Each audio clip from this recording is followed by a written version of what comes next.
Sales न कुछ, मतलब कोई अगर आपको पास आया और उसको खुला चाहिए तो उसके चेहरे पे लिखा हुआ है कि वो आपसे खुला मांगने आया हुआ। क्यों? क्योंकि वो आएगा काउंटर पे जोर से बोलेगा अस्सलाम वालेकुम, कैसे हैं आप, खैरियत से। पता है हमको कि यार तू कुछ लेने नहीं आया, अब तुझे हमसे कुछ काम है, ठीक है ना। वो या तो कोई खतरनाक आइटम लेने आया या वो खुला मांगने आया। आप लोग पॉडकास्ट कर रहे हो ना, ठीक है ना, ये एक पैशन है ना, इसका रिजल्ट आज तो कुछ नहीं होने वाला, ठीक है ना। इसका शायद अगले 2 महीने में 3 महीने में आपके रिस्पॉन्सेज जनरेट होने शुरू होंगे और बहुत अच्छा टाइम लगता है, सब्र कर रहे हैं। हाँ सब्र भाई, कोई भी यूट्यूबर हो, टिकटॉकर्स हो, जो भी हो, टिकटॉकर्स तो बूम हो जाता है। थोड़ा सा नाचना पड़ेगा ना आपको उसमें। अगर आप टिकटॉक पे भी अच्छा कंटेंट दोगे तो वो टाइम तो लेगा, ठीक है, लेकिन अगर डांस करके दिखा दिया तो शायद फौरन हो जाएगा। क्योंकि पाकिस्तान में आपको पता है कि शार्क टैंक की ये 6th एपिसोड है, मतलब 6th सीजन है पाकिस्तान में नहीं है ना, सबको ये लगता है। नंबर्स फंबल ऐसे हुए कि जो साल का रेवेन्यू, जो महीने का रेवेन्यू था वो साल का मुंह से निकल गया, जो दिन का रेवेन्यू था वो महीने में निकल गया। और वो ऐसी उन लोगों की समझ में नहीं आ रहा, मुझे भी समझ में नहीं आ रहा कि मैं क्या बोल रहा हूँ। मैं बोल रहा हूँ कि 70 करोड़ की, वो बोल रहे हैं कि 700 करोड़ की, मैं बोल रहा हूँ 7 करोड़, वो बोल रहे हैं 700 करोड़। क्या आपको अपने स्टार्टअप के लिए 1 करोड़ रुपए चाहिए? अगर चाहिए है तो ये एपिसोड देखें और इससे मालूमात हासिल करें कि कैसे आप 1 करोड़ रुपए कमा सकते हैं और अमीर हो सकते हैं। खैर, अस्सलाम वालेकुम and welcome to the new episode of कम्युनिकर। आज हमारे साथ है मिस्टर खिज़र अहमद, जो कि को-फाउंडर है कासिब के और हुक्म जनाब के। आगे इसके बारे में वो खुद ही बताएंगे आपको। चले आज शुरू करते हैं हमारा पॉडकास्ट। तो अस्सलाम वालेकुम मिस्टर खिज़र, कैसे हैं आप? कैसा जा रहा है आपका दिन? आपको कोई मुश्किल तो नहीं हुई पहले तो यहाँ आने में? बहुत ट्रैफिक है यार, बहुत ट्रैफिक तो और पार्किंग में भी इश्यूज थे, लेकिन मुझे बहुत अच्छी पार्किंग मिल गई और वीआईपी जबरदस्त काम हो गया। दिन अच्छा जा रहा है ना। हाँ, आज मैं भी खुद ड्राइव करके आई थी तो यू टर्न पे आई थिंक मैंने फुटपाथ पे चढ़ा दी थी। So the another guy helped me कि भाई तुम अपनी गाड़ी संभाल ऐसे करते हैं। नहीं, ये दोस्त मेरा भी कर चुका है एक दफा, और उसने भी फुटपाथ पे चढ़ा दी थी और मैं उसको समझा रहा था मत चलाओ गाड़ी, मैं चला रहा हूँ, वो सीख रहा था तो बचत हो गई थी। आगे बाबा भी लेटे हुए थे।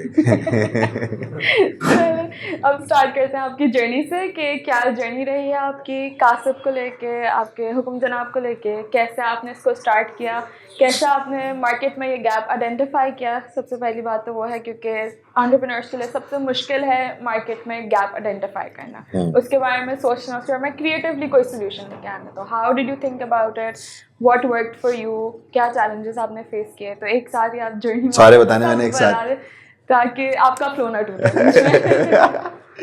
अच्छा देखें, अभी रिसेंटली भी मैं एक जगह पे गया था और उसने मुझसे पूछा कि क्या आपने कोई कंपटीशन एनालिसिस किया था, क्या आपने कोई मार्केट गैप आइडेंटिफाई किया जब हमने शुरू किया था? तो मैंने उसको जवाब दिया, हमने ऐसा कुछ भी नहीं किया था जैसा हम पढ़ते हैं, ठीक है ना। हम जॉब कर रहे थे, जॉब के साथ ही एक चीज़ हुई कि यार हम कुछ कर सकते हैं, ठीक है ना। तो हमने वहाँ पे एक छोटी सी कोशिश करी कि हम जो है ना एक स्टार्टअप लॉन्च करते हैं। वहाँ से एक आइडिया आ गया, हमने उसको लॉन्च कर दिया, वो यहाँ तक आ गया। हुक्म जनाब से पहले भी एक स्टार्टअप था मेरा और वो 2 और लोग थे, उनके साथ मैंने वो काम शुरू किया था, बट अनफॉर्चुनेटली वो चल नहीं सका। वहाँ से फिर वही चीज़ मैंने दोबारा शुरू करी कि यार जब मैंने ये वाला काम किया तो मैं अगेन दोबारा से दूसरे नाम से शुरू करता हूँ। वहाँ पे आया हुक्म जनाब, ठीक है ना। अगर मैं शुरुआत की बात करूँ तो जर्नी कैसे शुरू हुई थी, कमेटी से शुरू हुई थी। मैंने अपनी जर्नी स्टार्टअप की एक कमेटी डाली थी सबसे पहले स्टार्टअप में, हम 3 लोगों ने मिलके, जो 5,000 रुपये महीने की थी और हम तीनों पे डिवाइडेड थी, और वो 1500 रुपये थे, सैलरीज टाइम पे नहीं थी, तो उस वक्त जॉब पे रहते हुए हमने वो काम शुरू कर दिया था। तो वो कमेटी से ये सफ़र शुरू हुआ था, जिसके ऊपर हमने उससे कमेटी की 60,000 रुपये कमेटी थी, हमने 12 बंदे जमा किए, पहली कमेटी हमारी थी। तो उससे हमने वेबसाइट बनवाई, डब्बे बनवाए, टूल वर्क लिया, सामान कुछ लिया, घर के ऊपर रखा, सारा सामान जो आप कभी भी इस्तेमाल ही नहीं हुआ, क्योंकि हमने ये सोचा था कि हम बल्ब लेकर आ जाएंगे, हेडलाइट्स लेकर आ जाएंगे, ऑयल वगैरह घर पे ला के रख देंगे। लेकिन जब मैकेनिक जा रहा था वो तो वापस ही नहीं आता था, और वो खड़ा हुआ है गुलशन में, मैं रहता हूँ दूसरे कहीं दूर इलाके में, तो वो वापस तो नहीं आएगा। तो वहाँ से लर्निंग हुई कि यार ये पैसे तो ज़ाया हो गए सारे, फिर हमने सारा सामान बेच दिया।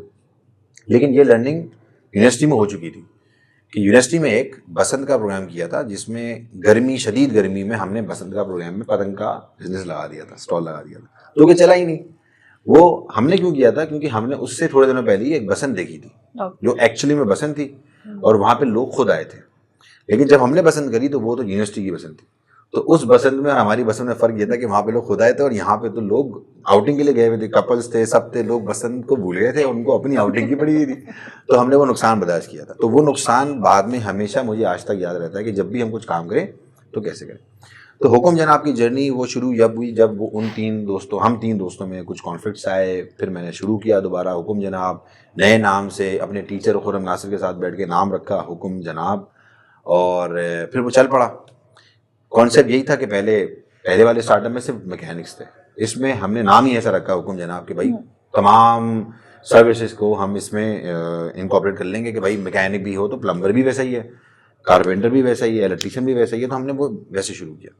हमने एक साहब थे शहजाद सलीम, उनको अपने साथ ज्वाइन किया, उनको ऐप के कुछ पैसे दिए, उन्होंने मेरी 2 महीने में ऐप बना दी, जो अभी वो बोल रहा था आपने भी तो बनाई है। तो भाई हमने बना ली थी, हमने तो इसमें बनाई थी कि पहले वाले को दिखाते हैं कि हम कैसे ऐप बना सकते हैं। तो हमने बनाई, अल्हम्दुलिल्लाह वो ऐप आज भी चल रही है। लेकिन उसको डाउनलोड करवाना, अगेन जो हमारी इससे पहले डिस्कशन हो रहा था, एक मुश्किल काम है। मतलब 5 ईयर्स हो गए हैं, तकरीबन 5 ईयर्स हो गए हैं, 10,000 डाउनलोड्स हैं सिर्फ, या 15,000 तक पहुंच गए होंगे शायद अब तो। लेकिन हम अगर मैसिव डिस्काउंट्स नहीं देंगे उस पर, कस्टमर को बुलाएंगे भाई 50% डिस्काउंट है ऐप से ऑर्डर करने पे, और आप नॉर्मल ऑर्डर करोगे तो 100 रुपये का ही है, वरना 50 रुपये का ऐप पे, तो कस्टमर आएगा। मीन्स कि मुझे 50 रुपये बर्न करने पड़ेंगे हर ऑर्डर पे, अगर 100 रुपये का ऑर्डर है तो बड़ा मुश्किल काम है। लेकिन ऐप चल रही है अल्हम्दुलिल्लाह। हुक्म जनाब चलता रहा, लेकिन समझ में आया, अच्छा हुक्म जनाब जब चल रहा था तो हमारी गवर्नमेंट अच्छी चल रही थी उस वक्त, और हमारे रिजल्ट्स भी अच्छे आ रहे थे, पाकिस्तान में इन्वेस्टमेंट्स भी अच्छी आ रही थी, हालात अच्छे चल रहे थे। मुझे मिनिस्ट्री ऑफ आईटी ने नॉमिनेट किया, मैं सऊदी अरब गया फर्स्ट टाइम लीप में, रियाद में 3 दिन की कॉन्फ्रेंस थी। और उस वक्त ख्याल आया कि यार गवर्नमेंट ने तो भेज दिया लीप में, हम तो उम्रा भी कर सकते हैं। तो वहीं से ही हमने अपनी फ़्लाइट को एक्सटेंड किया और हम उम्रा करने भी चले गए। मेरे कज़न्स ने मुझे रियाद से लिया और वो हमें उम्रा कराने चले गए। उम्रा भी हो गया पहला, वही गवर्नमेंट के फंडेड पे ही हमने सारा काम निपटा लिया। और वापस आए, हमें वहाँ पे कुछ अच्छी लीड्स मिली, क्योंकि हुक्म जनाब बेसिकली क्या था कि मतलब नॉर्मली क्या होता है कि आपकी कहीं गाड़ी ख़राब हो जाए, कहीं पे प्लम्बर चाहिए हो, कहीं इलेक्ट्रीशियन चाहिए हो, तो आपको एक हैसल क्रिएट हो जाती है, यार ये कहाँ से आएगा, या अब्बू आएंगे तो वो लेकर आएंगे, बड़ा भाई जाएगा तो वो लेकर आएगा, प्लम्बर आएगा, फिर वो टोपी कराएगा, फिर वो कल परसों काम टलता रहेगा, गाड़ी ख़राब होगी रास्ते में, क्या करें? तो कोई अल्लाह का वली आ जाएगा तो गाड़ी ठीक कर देगा, वरना हम वहीं के वहीं वेट करते रहेंगे। लेकिन उसकी एक सोल्यूशन के लिए मेरे पास रिसोर्सेज थे जो कि पूरे कराची में कहीं ना कहीं काम कर रहे थे। तो हमने उसके लिए प्लेटफॉर्म बना दिया कि भाई जब भी आपको इस किस्म का कोई हैंडीमैन चाहिए हो, जस्ट एक ऐप पे ऑर्डर प्लेस कर दें, आपके पास हम फ़ौरन बंदा भेज देंगे, या कॉल कर दें या व्हाट्सएप पे जाके प्लेस कर दें, सर्टिफाइड वेरीफाइड बंदा आपके घर पे होगा। सो दिस इज़ हाउ हुक्म जनाब works, and this is now Qasib works, क्योंकि कासिब ने हुक्म जनाब को ख़रीद लिया। सो लीप में आने के बाद कुछ वहाँ पे अच्छी इन्वेस्टमेंट भी थी, मेरे साथ लॉक हुई, कुछ यहाँ पे भी इन्वेस्टमेंट्स लॉक हुई थी, बट अनफॉर्चुनेटली एयरलिफ्ट ने अनाउंस किया कि हम अपने ऑपरेशंस को बंद कर रहे हैं। उसके बाद कारफर्स, उसके बाद वावा कार्ड्स, उसके बाद लॉट ऑफ स्टार्टअप जो है ना वो बंद होना शुरू हो गए। तो मुझे लगा कि यार अब जो है ना वो गड़बड़ शुरू हो गई है। सो हुआ क्या कि वो हुआ यही कि स्टार्टअप इंडस्ट्री डाउन होना शुरू हो गई। स्टार्टअप इंडस्ट्री डाउन होना शुरू, तो हुक्म जनाब का भी बिजनेस थोड़ा सा नीचे आने लगा। अच्छा, लेकिन चलते चलते हमारा काम तो चल रहा था, हमारे कुछ कॉर्पोरेट क्लाइंट्स थे, हमारे कुछ कॉन्सुलेट्स हमारे क्लाइंट्स थे, अल्लाह की तरफ से मदद आती रहती थी, अच्छे अच्छे क्लाइंट्स खुद ब खुद हमारे पास चल के आते थे कि हमें अपनी पूरी फैसिलिटी को मैनेज करना है। एक कॉन्सुलेट ने 160 ACs का कॉन्ट्रैक्ट हमको दे दिया, सारे खर्चे बाहर हो गए, हर महीने का खर्चा, मज़े आ गए भाई, ये सारे खर्चे इससे बाहर हो गए, अब आप सुकून से अपना काम करते हैं, थोड़ा स्ट्रेस फ्री हो। सो हमने बोला यार ये कहाँ से आया, और वो कहाँ से आया वो लीप से ही था, क्योंकि लीप में रशियन कॉन्सुलेट के कुछ लोग आए हुए थे जिन्होंने हमसे बात भी करी, और फिर आगे बढ़ के वो कॉन्सुलेट ने हमारे साथ काम शुरू कर दिया। एंड अल्हम्दुलिल्लाह उसके बाद फिर डिफरेंट जो गेस्ट हाउसेज होते हैं उनमें कुछ अच्छे हमारे दोस्त यार थे, उन्होंने हमें उसका कॉन्ट्रैक्ट दे दिया कि भाई इसको आप मैनेज करेंगे, इसके AC, इसके प्लम्बिंग, क्योंकि ये मसला ना इस बिल्डिंग का भी है, ठीक है ना। इस बिल्डिंग में भी हर वक्त कभी आपको प्लम्बर चाहिए होता है, कभी आपको AC वाला चाहिए होता है, कभी आपको कारपेंटर चाहिए होता है। सो ये सारे मसले हर बिल्डिंग के, मैं आज किसी के पास भी चला जाऊँ, एनीबडी, यार आपकी बिल्डिंग को हम मैनेज करेंगे और हम आपसे इतने पैसे लेंगे, अगर उसकी कॉस्ट के आसपास भी हम कहीं पहुंच गए ना तो वो फौरन हमें बोलेगा हाँ भाई मैं अपने बंदे फारिग कर रहा हूँ, आप ले लो, क्योंकि एक दर्द काम तो बिल्कुल है, नहीं हो पुरानी हो काम तो आता है। एडमिन हमेशा परेशान ही रहता है इन बंदों को ढूंढने में, मेरे पास तो बंदे ही बंदे हैं, ठीक है ना, तो हम तो एक कॉल पे बंदा भेज देते हैं। मज़ा तब आया जब कुछ लोगों ने मुझे अप्रोच किया। अच्छा, पहले भी कई इन्वेस्टर्स हम मिलते थे, बात करते थे, उसके बाद आगे पीछे बात हो जाती थी, लेकिन कुछ लोगों ने अप्रोच किया। और नहीं, उससे पहले ना एक और स्टार्टअप आया हमारी ज़िंदगी में। नॉस्टैल्जिया में चले गए हाँ, हैं। उससे पहले, इन सबसे पहले ना हम स्टार्टअप आया, उसका नाम है डू सफ़र। ठीक है ना। डू सफ़र क्या करता है? डू सफ़र बेसिकली अगर एक शहर से दूसरे शहर हम जाते हैं तो हमें बस के टिकट लेने के लिए कराची बस टर्मिनल जाना होता है, सदर जाना होता है, बनारस जाना होता है, अगर लाहौर में तो लारी अड्डा जाना है, या डिफरेंट स्टॉप से वहाँ पे जाना होता है। तो कोई ऐसा प्लेटफॉर्म था नहीं जिसमें आप ऑनलाइन टिकट परचेज कर सकें। मुझे अब लाहौर जाना है तो मैं टर्मिनल जाऊँगा, 4 कंपनी से बात करूँगा, टाइम कंपैरिजन करूँगा, प्राइस कंपैरिजन करूँगा, उसके बाद सोचूंगा अच्छा ठीक है, फिर मैं टिकट लूँगा, फिर मैं घर जाऊँगा, फिर दोबारा से फैमिली को लेकर अगले दिन आऊँगा। एक हैसल था मेरे लिए। तो फिर भी आसान है कि मैं और आप शहर में रहते हैं, लेकिन जो लोग थोड़े से इंटीरियर साइड पे रहते हैं वो तो 6 घंटे की ड्राइव करने के बाद स्टॉप पे पहुंचते थे, तो पूरी फैमिली को लेकर ही आते थे। तो हमने क्या किया, और उसके बाद काउंटर पे कुछ नहीं है, एक पर्ची है, पर्ची काट के दे दी, ये लो भाई। तो ओनर भी परेशान है यार कि कितनी चोरी होती है, बस में पेट्रोल कितना डलता है, सवारी मेरी कितनी जा रही है, पैसे मुझे कितने मिल रहे हैं, उसको कुछ नहीं पता, ही इज़ ब्लैंक। हमने एक एजेंसी को एक सिस्टम बना के दिया। हमने बोला भाई आज से टिकट इस पे काटे। रात को ओनर को रिपोर्ट चली गई। ओनर ने मुझे फ़ोन किया कि ये क्या चीज़ बनाई है आपने। मैंने बोला हमने सिस्टम बनाया आपके लिए। मैंने बोला भाई मुझे दोबारा डेमो चाहिए, क्योंकि उस वक्त तो उसने सरसरी एक डिस्कशन किया, बोला लगा दो यार, देखी जाएगी। अब उसने बोला यार ये तो मुझे पता लग रहा है कि इस टाइम पे इतनी सब पैसेंजर्स बैठे, इस टाइम पे इतने, तो वो चला। लेकिन ये मेरा स्टार्टअप नहीं था, ये एक लड़का है अलीशान जैदी, ये उसका बेबी था। अलीशान को एक ई ओशन एक कंपनी थी, अभी भी है, जो कि मोमेंटम के नाम से कॉन्फ्रेंसेस कराती थी। उस कॉन्फ्रेंस के अंदर अलीशान को एक इन्वेस्टमेंट रेज हुई from a company, from a VC company. VC company ने मुझे अप्रोच किया कि as a COO, as a cofounder आप इस कंपनी को ज्वाइन करें। मैंने मना कर दिया। मुझे अप्रोच हुई, मैंने मना कर दिया। मैंने कहा मेरा स्टार्टअप तो चल रहा है हुकुम जनाब। पर उससे कुछ महीने पहले ही मेरी शादी हुई थी, ठीक है ना। तो अब उस टाइम पे ऐसा लग रहा था कि अब जो है ना एक और इनकम की सोर्स होनी चाहिए। तो मैंने जब मना किया, उन्होंने मुझे दोबारा अप्रोच किया, मैंने फिर मना कर दिया, फिर उन्होंने दोबारा अप्रोच किया। तो मैंने बोला ये कोई दरवाज़ा है अल्लाह की तरफ से जो कि अच्छा दरवाज़ा लग रहा है, लोग भी अच्छे लग रहे हैं, लेट्स कोऑर्डिनेट। तो हमने जब बात करी तो पता लगा कि यार वो स्टार्टअप भी हुक्म जनाब की तरह नेशनल इंक्यूबेशन सेंटर में ही इंक्यूबेटेड है। मैं भी नेशनल इंक्यूबेशन सेंटर में इंक्यूबेटेड था और डू सफ़र भी इंक्यूबेटेड पहले से ही था। तो जब हम यहाँ पे आके बैठे, हमने बोला यार ये तो VIP सीन है, यहीं पे बैठना पड़ेगा, यहीं पे ही सारे काम करने पड़ेंगे।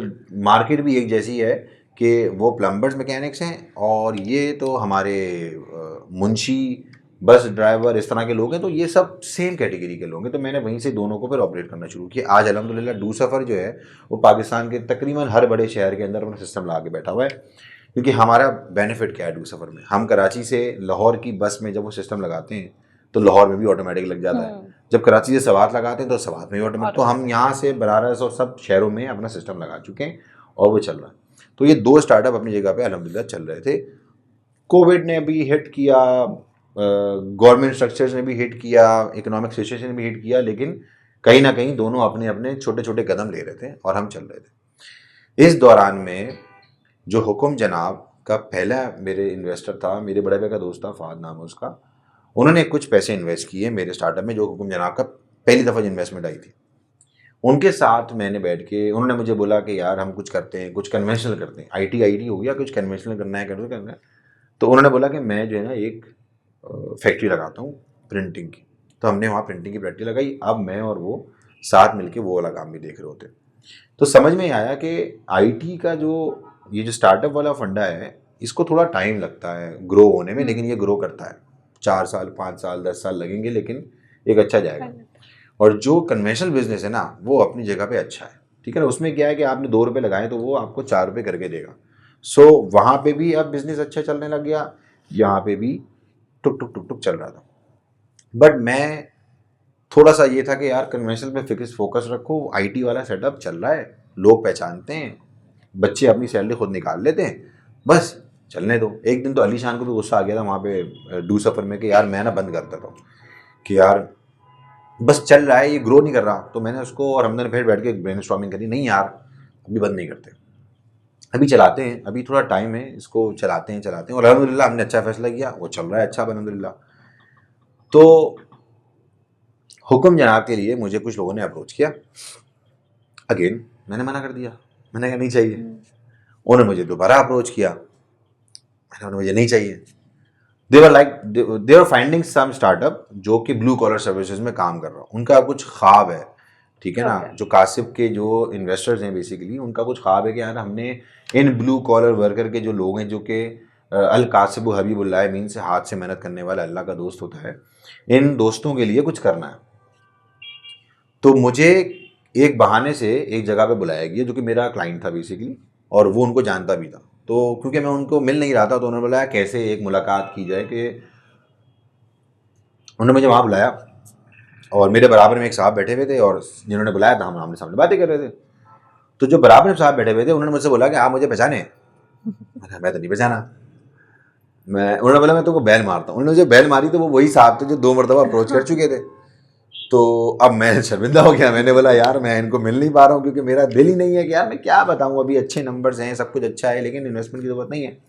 लेकिन खैर हमने वहीं बैठ के देखा, और इदारे में जिसमें बैठे हुए तो एक वो बहुत ही अच्छा इदारा था, एक इस्लामिक इदारा था। तो हमने उसी इदारे में दूसरे कमरे में बैठ के बात करी, और हमने वहाँ बैठ के फैसला किया कि लेट्स डू इट, ठीक है ना। मैं हुक्म जनाब की एक्विजिशन देने के लिए तैयार हूँ, क्योंकि वो इदारा था सैलानी, ठीक है ना। और सैलानी के कुछ अच्छे लोगों ने हमें मशवरा दिया कि आप दोनों अच्छे लोग हो, आप मिलकर कुछ अच्छा कर लोगे, और हम आपके साथ सपोर्टिव पार्टनर भी खड़े हुए हैं। तो हमने बोला जब सैलानी हमारे साथ है, जब अच्छे लोग दिख रहे हैं हमारे साथ है, कंपनी अच्छी थी, लोग अच्छे थे, तो भाई यार कुछ कर सकते हैं। उस दिन हुक्म जनाब की एक्विजिशन दी गई। 11 जुलाई को हमने फिर मैरियट में एक इवेंट किया, जिसमें हमने बाकायदा अनाउंस किया कि कासिब और हुक्म जनाब जम हो गए हैं, और उसका नया नाम कासिब हो गया है।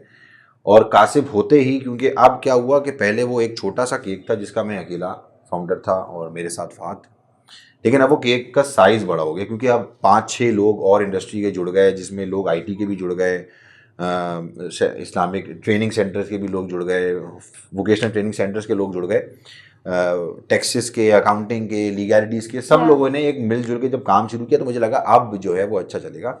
फिर हमने अभी रिसेंटली जाइटेक्स हुआ दुबई में, हमने उसमें भी रिप्रेजेंट किया कासिब को, और वहाँ से भी कुछ अच्छी लीड्स मिली।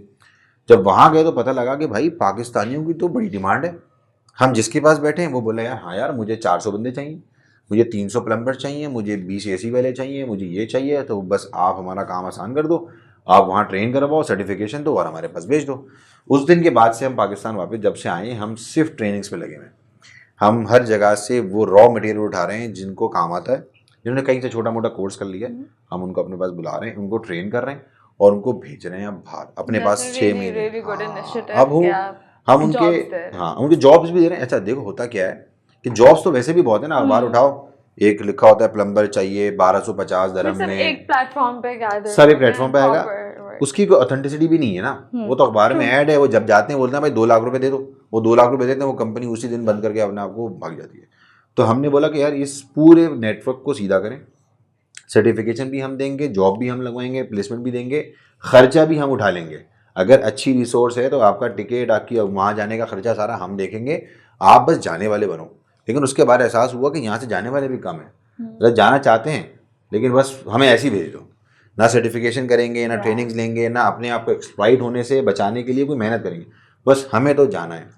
भाई हम आपको प्लेटफॉर्म दे रहे हैं, हम आपको ट्रेनिंग्स दे रहे हैं, हम आपको सर्टिफिकेशन दे रहे हैं, नहीं बस हमें टिकट दो, हमें जाना है, ठीक है। लेकिन हम पूरा प्लेटफॉर्म चला रहे हैं इस पर, जिसमें सब ट्रेन भी होंगे, सर्टिफाई भी होंगे और वहाँ पहुँचेंगे। तो ये जो जर्नी पूरी चली है और यहाँ तक पहुँची है ना, इसमें मैं शायद 1-2 दिन तक बोलता रहूँगा, तब जाके वो समराइज होगी कि कितने लोगों ने सपोर्ट किया, कौन कौन, फैमिली, वाइफ, बच्चे जाहिर सी बात है जब मैं 6 दिन के लिए भी मुल्क से बाहर जाता हूँ तो वो पीछे टेंशन में आ जाते हैं कि बाबा गए हैं, बेगम, अम्मी, सब भाई सब ने सपोर्ट किया। Family support is very important, बड़ी इंपॉर्टेंट है ना, मतलब उसके बगैर तो काम ही नहीं है ना, कि आप चले गए फैमिली के पीछे, बच्चों को कोई नहीं देख रहा, फैमिली को कोई नहीं देख रहा, तो फिर आप अभी क्या टेंशन फ्री हूँ कि भाई घर में अम्मी भी हैं, भाई भी हैं, सब हैं, तो भाई ज़बरदस्त है।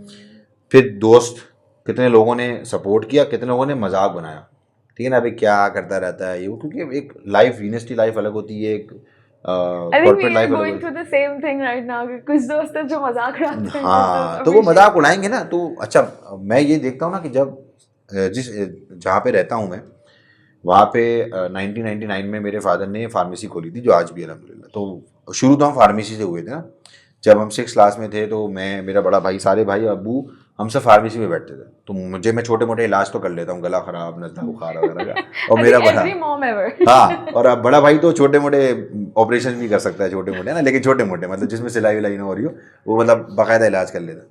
तो वो तो ग्रूमिंग जो हुई ना, कि वो तो बात करना, सेल्स नेगोशिएट, मतलब कोई अगर आपको पास आया और उसको खुला चाहिए तो उसके चेहरे पे लिखा हुआ है कि वो आपसे खुला मांगने आया हुआ। क्यों? क्योंकि वो आएगा काउंटर पे, जोर से बोलेगा अस्सलाम वालेकुम, कैसे हैं आप, खैरियत से। पता है हमको कि भाई तू कुछ लेने नहीं आया, अब तुझे हमसे कुछ काम है, ठीक है ना। वो या तो कोई खतरनाक आइटम लेने आया या वो खुला मांगने आया। तो इस तरह से सारी चीज़ें जो है ना, वो ग्रूमिंग में वहाँ से चली। लोग पता नहीं कितने लोग आज उनको देखता हूँ जो उस वक्त के लड़के बदमाश बने घूमते थे, जो बहुत ही पार्टी के, हम जो है ना वो बड़े दोस्ती वाले लोग हैं, हर वक्त रात को बैठे रहते हैं, हमें कोई हमसे किसी की लड़ाई हो जाए तो हम जो है ना वो 20 लड़के ले आएंगे, वो आज भी वहीं पे हैं। I think grooming यूनिवर्सिटी में ही होती है, University which में is होती है। very important. आप ग्रूमिंग करोगे तो ग्रूमिंग कहाँ यूनिवर्सिटी होती है? जाओगे तो ग्रूमिंग हो कहाँ? जाएगी। ये बड़ा टीम में भी मुझे फील होता है ना, हाँ। जैसे कि कुछ बच्चे जो यूनिवर्सिटी ग्रेजुएट्स आते हैं ना, उनके काम करने का स्टाइल बिल्कुल अलग होता है, और जो लोग एक्सपीरियंस लेकर आते हैं ना, उनकी एथिकल अंदाज, बात करने का, सब कुछ बिल्कुल डिफरेंट होता है। वो शार्प जरूर होते हैं, मगर एथिक्स यूनिवर्सिटी, अब मुझसे, मैं पढ़ाता हूँ, मुझसे बच्चे पूछते हैं सर इस डिग्री का फ़ायदा ही है।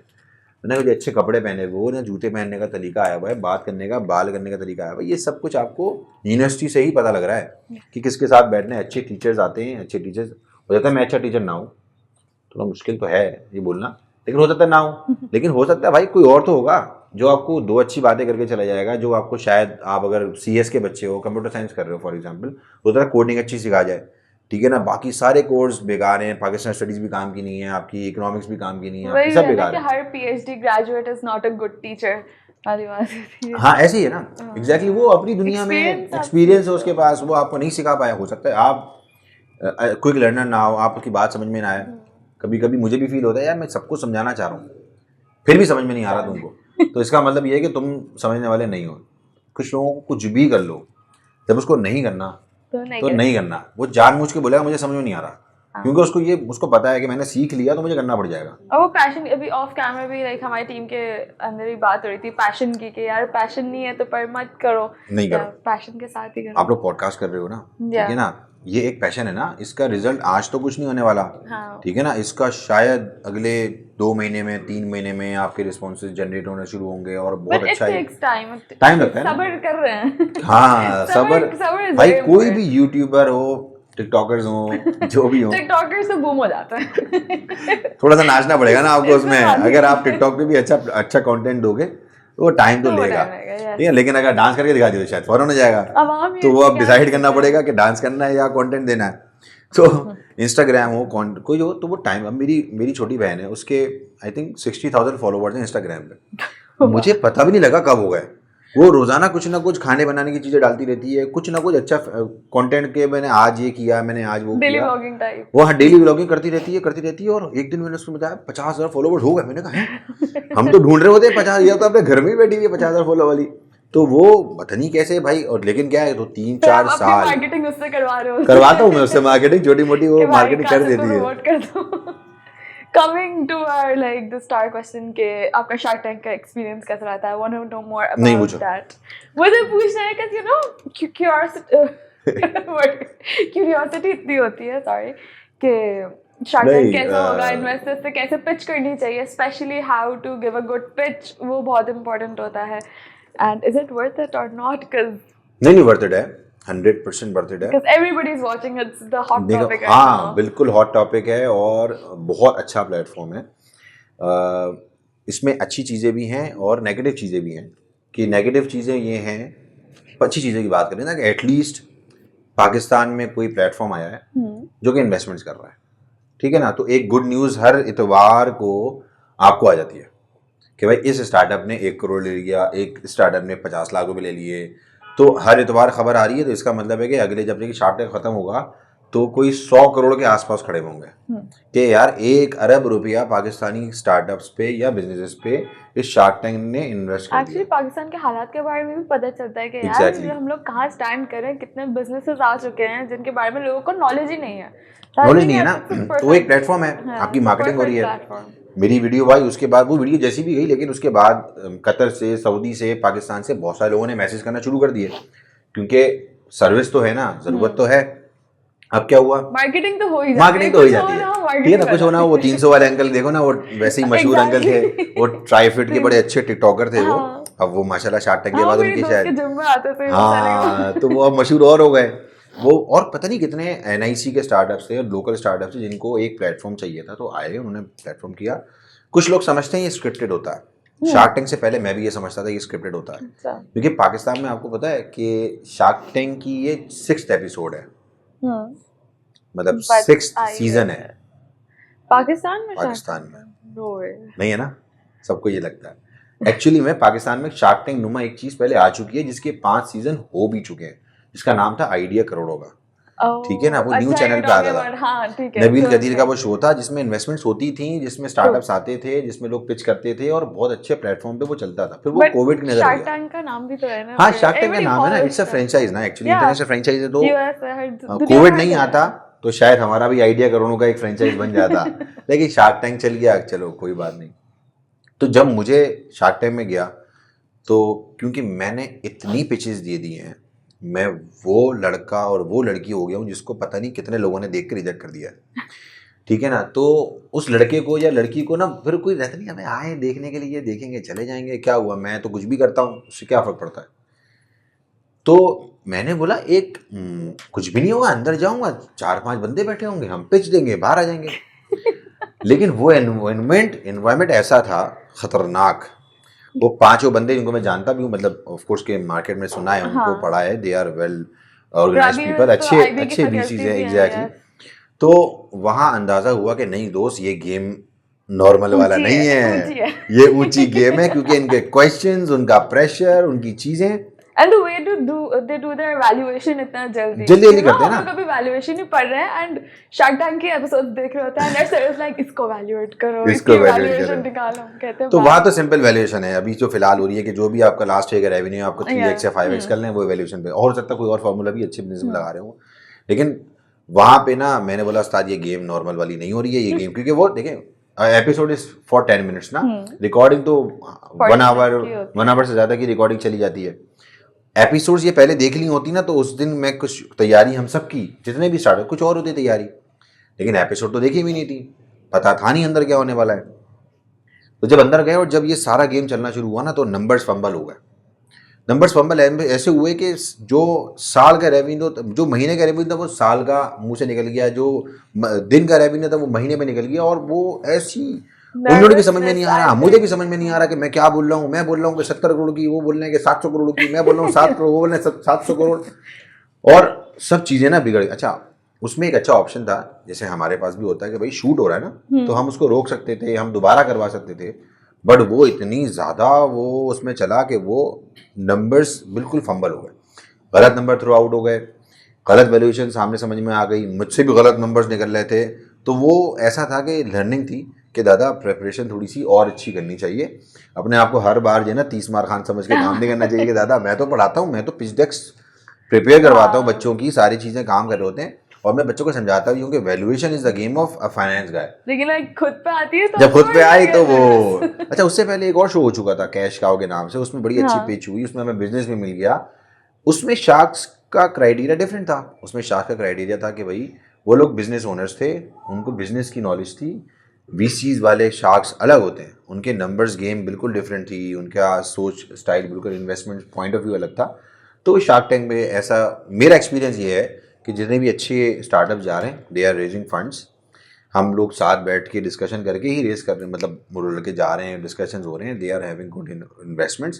तो ये पाकिस्तान के लिए बहुत अच्छा है। नेगेटिविटी बस लोग फैला रहे हैं, और मैं भी समझता हूँ कि कम अमाउंट में ज़्यादा इक्विटी जा रही है, जो हर कोई सोच रहा है ना कि यार 30% equity they the, 40% equity they the, exactly it's a lot. But again अगर मैं बोलूँ कि मैं एक 4th ईयर स्टूडेंट हूँ और मैं किसी के पास जा रहा हूँ, मुझे बोल रहा है भाई 1 करोड़ रुपए ले लो, और मैं आपकी कंपनी का 40% ले लूँगा, और वो रवील बड़ाइच है, वो रुमाना दादा है, तो मैं बोलूँगा हाँ यार डन है डन है डन है। क्यों? क्योंकि इससे मैं सीखूंगा, इस 40% से मैं 400% की चीज़ें इसी वीसी से सीखूंगा, और अगली मर्तबा जब मैं रेस करने जाऊंगा तो ये बंदा मुझे डबल ट्रिपल रेस करवाएगा, तो फाइन। क्योंकि मैं इस स्टार्टअप को 3 साल में एग्जिट करूंगा और मैं किसी और स्टार्टअप में जाके फिर 5% से ज़्यादा बात नहीं करूंगा। अभी तो यार पैसे ही नहीं है चलाने के लिए, वो जो बंदे आए हुए, मुझे सबका पता है ना कि सैलरी देने के पैसे नहीं है पीछे अगले महीने के, तो अभी मैं क्यों रिजेक्ट करूँ भाई 1 करोड़ की ऑफर। डू इट भाई, काम चलाते हैं, काम बढ़ेगा, आगे देखी जाएगी, और बहुत सारे मौके आएंगे जिससे हम वैल्यूएशन पे काम कर लेंगे।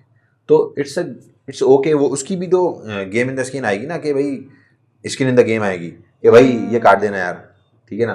तो वो भी आएगा ना गेम के अंदर कि हाँ भाई मेरे भी पैसे लगे हुए, तो अब मैं कुछ आगे इसको लेके चलता हूँ। तो वो उस एनवायरनमेंट में शार्क टैंक जो है ना वो बड़ा अच्छा काम कर रहा है। बाकी thank you so much for everything. अब थोड़ा इख्तिताम की तरफ आते हैं क्योंकि टाइम बहुत ज़्यादा हो गया। अरे पता नहीं चलता पॉडकास्ट में आखिरी जब आप बातें कर रहे थे। Okay, so coming to our last question of the day, हमारा सिग्नेचर क्वेश्चन है, one thing you want to change about the Pakistani education system.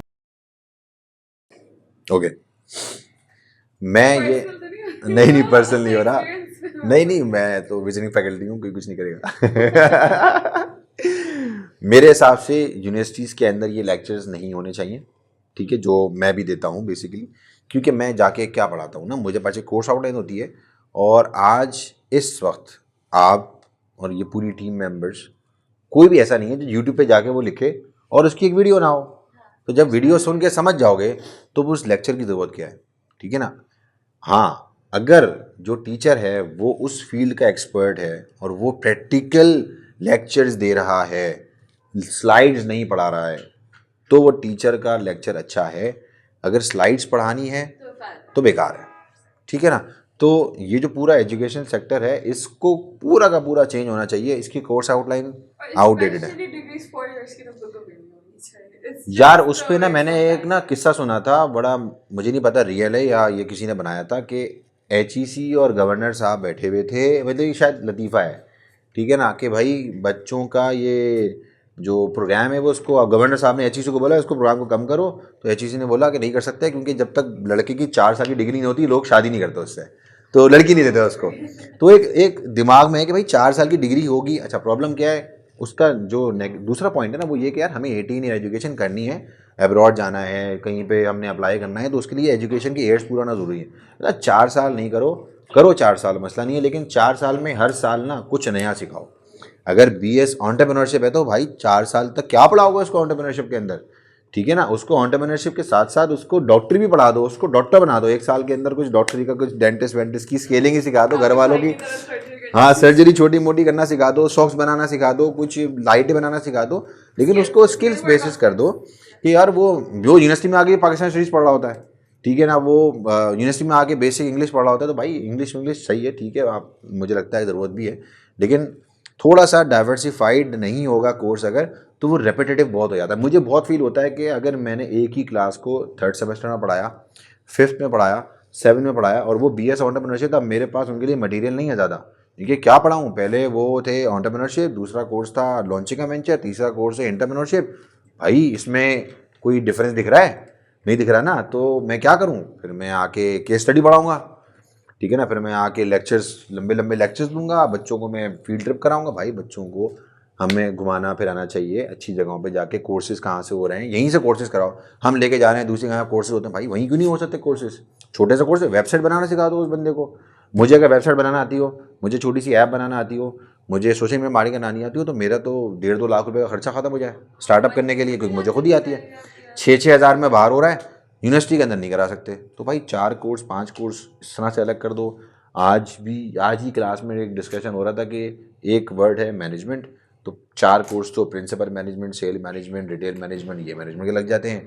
फिर आ जाता है एंटरप्रेन्योरशिप, तो टेक्नोप्रेन्योरशिप, एंटरप्रेन्योरशिप, ये प्रेन्योरशिप, तो वो रिपीटेटिव एक चीज़ है, रेपिटेशन खत्म कर दीजिए। तो और ऐसा नहीं है कि कर नहीं रहे। जिस यूनिवर्सिटी में मैं पढ़ा रहा हूँ उन यूनिवर्सिटीज़ में नए बैचेस को मैं अपने आप को बचा भी रहा हूँ ना, तो उसमें क्या होता है, उसमें AI भी आ गया है, उसमें ई-कॉमर्स भी आ गया है, उसमें डिफरेंट चीज़ें आना शुरू हो गई हैं। अगर ये आहिस्ता आहिस्ता करके ये चीज़ आ रही है तो फिर तो ठीक है, चेंज करें, मेरी जॉब भी बच गई, ठीक है ना। तो किसी ना कुछ नहीं Very बनना मुझे कासिफ के co-founders भाई हाँ कासिफ Very के intelligent. तो ये चीज़ें होनी चाहिए और प्रैक्टिकल जितना हो सकता है उतना हो। लेक्चर्स खत्म हो जाए। मैंने देखा आज भी टीचर्स आते हैं, लेक्चर्स बनाए हुए होते हैं, I स्लाइड्स think पढ़ते हैं, बच्चे भी फोन बच्चे समझ they जाते don't listen. हैं या वो They are so बेकार हो addicted. जाता है, तो वैसे ही वो True. बोर हो जाता है। तो दैट्स द पॉइंट के एजुकेशन सिस्टम पे थोड़ा सा काम ज़रूरी है। वो यूनिवर्सिटी नहीं कर सकती, वो HEC ने खुद बैठ के करना है और वो तब होगा जब उसमें भी अच्छे लोग होंगे और उसके ऊपर लोग अच्छे होंगे तो ऑटोमेटिकली हर चीज़ नीचे बेहतर इंशाल्लाह होगी। क्या इंशाल्लाह। क्या बेहतर। बाकी थैंक यू सो मच हमारे पॉडकास्ट में आने के लिए। I thoroughly enjoyed asking questions to you. Actually मैंने आउटलाइन बनाई थी लेकिन मैंने देखी ही नहीं आउटलाइन। मैंने भी नहीं देखी। I just went with the flow. वरना हमेशा मुझे आई थिंक पॉडकास्ट का मकसद ये होता है कि अगर वो सवाल देख के जवाब देने हैं तो फिर तो मैंने कोई क्वेश्चन मुझे नहीं देखे। मैंने मुझे वो याद आ जाता है कि वो जो ऐसे ही फाइनल ईयर के पूछा। बच्चे आ जाते हैं ना कि सर हमारी टीचर ने बोला है कि इंटरव्यू करना है, ये 5 सवाल पूछ के आ जाओ जरा टीचर आई से। Hope you feel the same coming to our podcast. हाँ बस मुझे एक टेंशन ये हो रही है कि अब जब मैं नीचे उतरूंगा कुछ नहीं होगा तो आपकी job ट्रैफिक को। नहीं वो जॉब आपकी मुझे मैं तो वैसे ही फिजिक्स फैकल्टी हूँ, मेरा अपने काम है तो मुझे जॉब खिड़की से देख लेते हैं मैं अभी देखता हूँ कि ट्रैफिक का क्या हाल है और खैर। फिर घर भी जाना है तो घर पे एक अदद मेरी वाइफ भी है तो वो भी इंतजार कर रही होगी। बहुत टाइम हो गया है। Thank you तो so much. देखते हैं Thank you so इंशाल्लाह। much for Thank coming you. to our show.